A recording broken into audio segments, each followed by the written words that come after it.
اتفاق ایسا کہ یہ باغیچہ فرعون کے محل سے لگا ہوا باغیچہ ہے، اور اس وقت فرعون کی بیوی وہاں اپنی کنیزاؤں کے ساتھ تفریح کے لیے آئی۔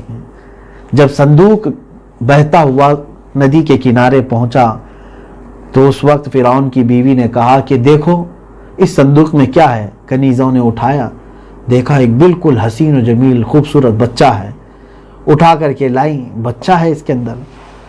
تو فرعون کی بیوی نے لیا اور اس کے بعد پیار کیا، اور اس وقت اتفاق ایسا ہے کہ فرعون کی کوئی اولاد بھی نہیں تھی، فرعون کی اولاد نہیں تھی۔ وہ اٹھائی اور لے کر کے اپنے محل میں آئی، فرعون سے کہا وقالت امرأۃ فرعون قرۃ العین لی ولک لا تقتلوہ۔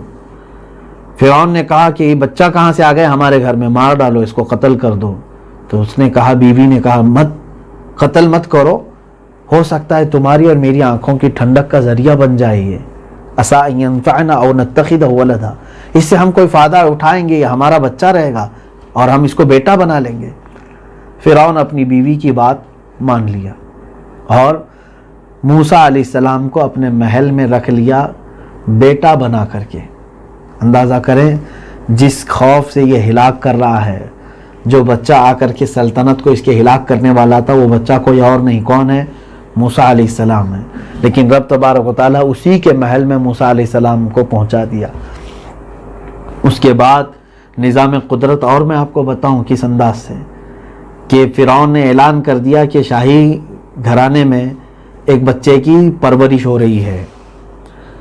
فرعون کو پہلے جو شک تھا کہ یہ کہیں ایسا بچہ نہ ہو جو ہلاک کرے، بیوی نے یہ کہہ کر کے اس کا شک دور کر دیا کہ جس خواب میں تو نے بچے کو دیکھا وہ بنی اسرائیل کا ہے، یہ تو ندی میں بہتا ہوا آیا ہے، پتہ نہیں کہاں سے بہتا ہوا آیا ہوگا۔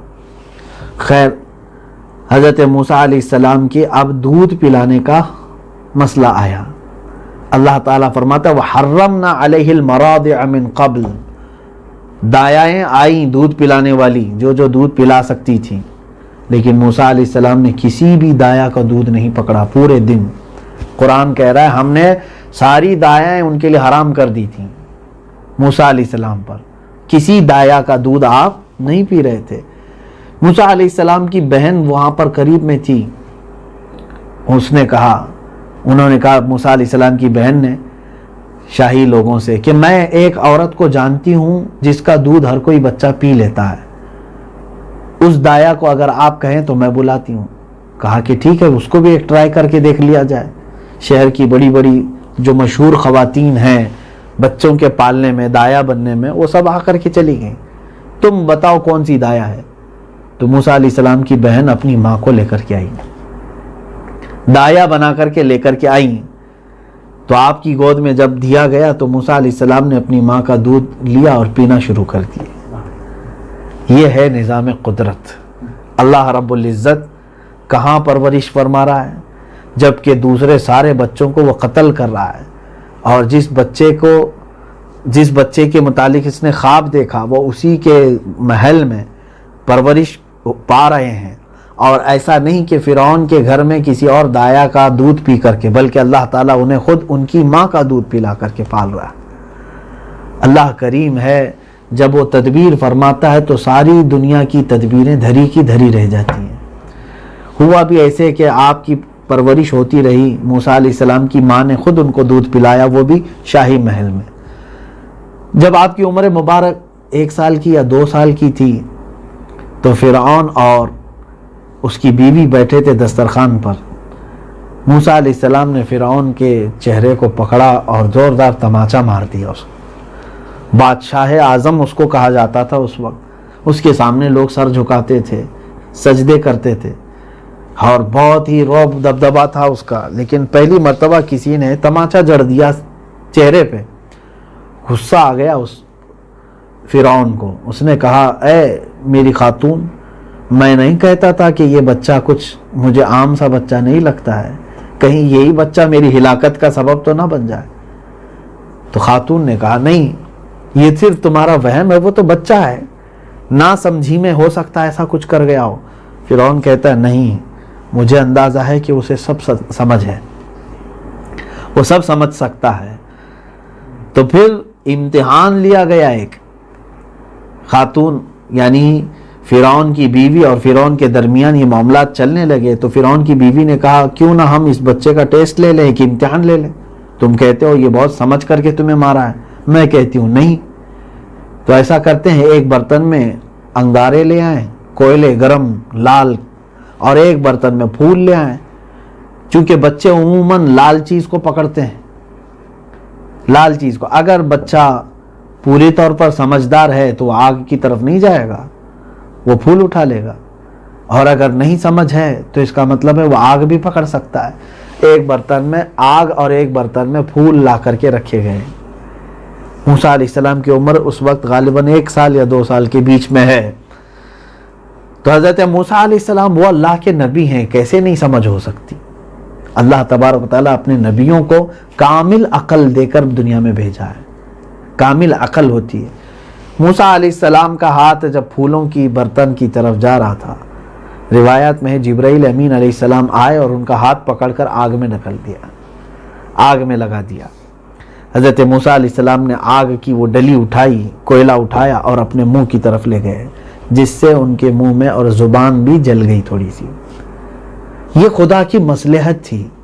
اللہ تبارک و تعالی حضرت موسیٰ علیہ السلام کی حفاظت فرما رہا تھا، یہ مصلحتاً یہ تمام کام ہوئے، جس کی وجہ سے آپ کی زبان مبارک میں تھوڑی لکنت بھی باقی رہ گئی زندگی میں، کیونکہ قرآن پاک میں آپ نے خود فرمایا وَأَخِي هَارُونُ هُوَ أَفْصَحُ مِنِّي لِسَانًا، اے اللہ میرا بھائی ہارون مجھ سے زیادہ فصیح ہے زبان میں، یعنی زبان بولنے میں۔ اور ایک دعا انہوں نے کی تھی رب اشرح لی صدری ویسر لی امری واحلل عقدۃ من لسانی، اے اللہ میرے سینے کو کشادہ کر دے اور معاملات کو آسان کر دے، اور میری زبان میں جو لکنت ہے اس کو دور کر دے۔ یہ موسیٰ علیہ السلام کی دعا ہے کہ لوگ میری بات کو سمجھ سکیں۔ ایسا نہیں ہے کہ جس کو تتلا کہتے ہیں یا جس کو سننے میں لوگ عیب محسوس کرتے ہیں، ایسا نہیں ہے۔ ہلکی سی کسی چیز کی ہو سکتی ہے، کیونکہ انبیاء میں عیب نہیں آ سکتا۔ نبیوں کو اللہ تعالیٰ نے کوئی ایسی بیماری نہیں دی جس کا لوگ مذاق اڑا سکتے ہو، ایسی کوئی بیماری نہیں جس سے لوگ گھن کرتے ہوں، نفرت کرتے ہوں۔ وہ ہلکی لکنت ہو سکتی ہے۔ بہرحال حضرت سیدنا موسیٰ علیہ الصلوۃ والتسلیم کی پرورش فرعون کے گھر میں ہی ہوتی رہی۔ پھر آپ جوان ہوئے، آپ کو ساری چیزوں کا علم تھا کہ آپ بنی اسرائیل سے ہیں اور یہ فرعون ہے۔ اللہ رب العزت کی وحدانیت کا تصور آپ کے ذہن و دماغ میں ہمیشہ رہا۔ ایک بار آپ کے ساتھ ایسا معاملہ ہو گیا، آپ شہر کے کنارے کسی جگہ جا رہے تھے تو آپ نے دیکھا ان کے خاندان والا ایک آدمی اور فرعونی یہ دونوں لڑ رہے تھے۔ تو ان کے خاندان کا جو آدمی تھا وہ پکارنے لگا، وہ بنی اسرائیل کا تھا اور وہ ایک فرعونی تھا۔ اس نے کہا کہ اے موسیٰ مدد کرو، میری مدد کرو، میں مظلوم ہوں، یہ مجھے مارے جا رہا ہے۔ موسیٰ علیہ السلام کو غصہ تھا ہی فرعونیوں کے اوپر۔ آپ نے ایک گھونسا لگایا اس کو، فَوَكَزَهُ مُوسَى فَقَضَى عَلَيْهِ، قرآن میں ایک آپ کی مار پڑی، وہ بیچارہ مر ہی گیا، وہ فرعونی ختم ہی ہو گیا۔ موسیٰ علیہ السلام کا ایک گھونسا کھا کر کے وہ ختم ہی ہو گیا۔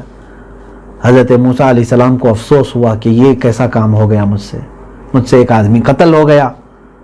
اللہ کی بارگاہ میں آپ نے دعا بھی کی، وہ دعا ہے قرآن پاک میں، رب اغفر لی، اے اللہ میری تو مغفرت فرما دے۔ بہرحال اس کے بعد آپ حضرت موسیٰ علیہ السلام اپنے ہاں آ گئے اپنے مقام پر۔ دوسرے دن پھر اسی مقام پر دیکھا، پھر وہ آدمی جھگڑ رہا تھا۔ کون؟ وہی بنی اسرائیلی اور ایک کے ساتھ۔ آج پھر وہ پکارنے لگا مدد کے لیے۔ موسیٰ علیہ السلام نے کہا تو ہی غلط ہے، کل میں نے جس کو مارا وہ میرے ہاتھ سے مر گیا بیچارہ، اب میں تجھے نہیں چھوڑوں گا۔ تو جیسے ہی اس حضرت موسیٰ علیہ السلام کو اس نے بڑھتے ہوئے دیکھا، اسے کل کا حشر تو معلوم تھا، ایک گھوسے میں تو دنیا سے چلے ہی جاتے ہیں۔ تو اس نے چلا کر کے کہا ان ترید وما ترید الا ان تکون من، آیت ہے اللہ، اس نے کہا فلما ان اراد ان یبطش بالذی هو عدو لهما قال یا موسیٰ اترید ان تقتلنی کما قتلت نفسا بالامس ان ترید الا ان تکون جبارا فی الارض۔ اس نے کہا اے موسیٰ کل جیسے تو نے ایک کا قتل کیا ہے، کیا آج بھی ایسے قتل کرنا چاہتے ہو؟ تم زمین پر جبر کرنا چاہتے ہو؟ اور یہ کہہ کر کے وہ جان چھڑا کر بھاگ گیا اور جا کر کے سب بتا دیا کہ موسیٰ کے ہاتھ سے ایک فرعونی مر گیا ہے۔ حضرت موسیٰ علیہ السلام کے متعلق جب فرعون کے یہاں یہ بات پتہ چل گئی تو وہ وزراء اس کے سب موسیٰ علیہ السلام کو گرفتار کرنے کے لیے وہاں سے نکل پڑے۔ تو ایک نیک آدمی تھا، وہ آ کر کے موسیٰ علیہ السلام سے اس نے کہا، اے موسیٰ، فرعون کے وزیر اور اس کے سپاہی سب تمہیں گرفتار کرنے آ رہے ہیں، فوراً تم یہ شہر چھوڑ کر کے نکل جاؤ۔ حضرت یہ پورا تفصیل سے جیسے قرآن پاک میں اسی طرح سے اللہ تعالیٰ نے بیان فرمایا۔ موسیٰ علیہ السلام وہ شہر چھوڑ کر نکل پڑے۔ حضرت موسیٰ علیہ السلام وہاں سے جب نکلے تو مدین ایک جگہ کا نام قرآن پاک میں آیا، مدین شہر میں آپ پہنچے۔ اب ایک دوسرے گاؤں میں پہنچے تو ایک ایسے جگہ پر پہنچے جہاں کنویں پر بھیڑ لگی ہوئی تھی، بہت سارے لوگ پانی بھر رہے تھے، اور آپ بھی اس کنویں کے پاس گئے کہ میں بھی کچھ پانی انہیں پی لوں۔ لوگ جو ہے اس پر ٹوٹے ہوئے تھے، لیکن کنارے دو لڑکیاں کھڑی تھیں جو بھیڑ میں نہیں آ رہی تھی، انتظار کر رہی تھی اپنے باری آنے کا۔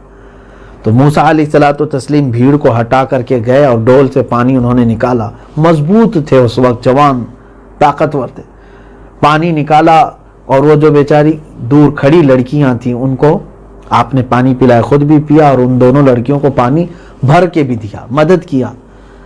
تو ان دونوں لڑکیوں نے کہا کہ اے نوجوان، تو ہمارے ساتھ چل ہمارے گھر، ہم تجھے اس کی اجرت دلا دیں گے جو تو نے ہمارے ساتھ مدد کا معاملہ کیا ہے۔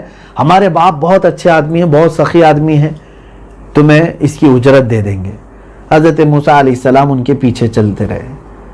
یہ بھی قرآن پاک میں فَجَاءَتْهُ إِحْدَاهُمَا تَمْشِي عَلَى اسْتِحْيَاءٍ قَالَتْ إِنَّ أَبِي يَدْعُوكَ لِيَجْزِيَكَ أَجْرَ مَا سَقَيْتَ لَنَا، میرے باپ تمہیں بلا رہے ہیں، جو تم نے ہمیں پانی پلایا ہے اس کی اجرت دے دیں گے۔ موسیٰ علیہ السلام چلتے ہوئے ان کے گھر آئے۔ یہ گھر کوئی عام گھر نہیں تھا،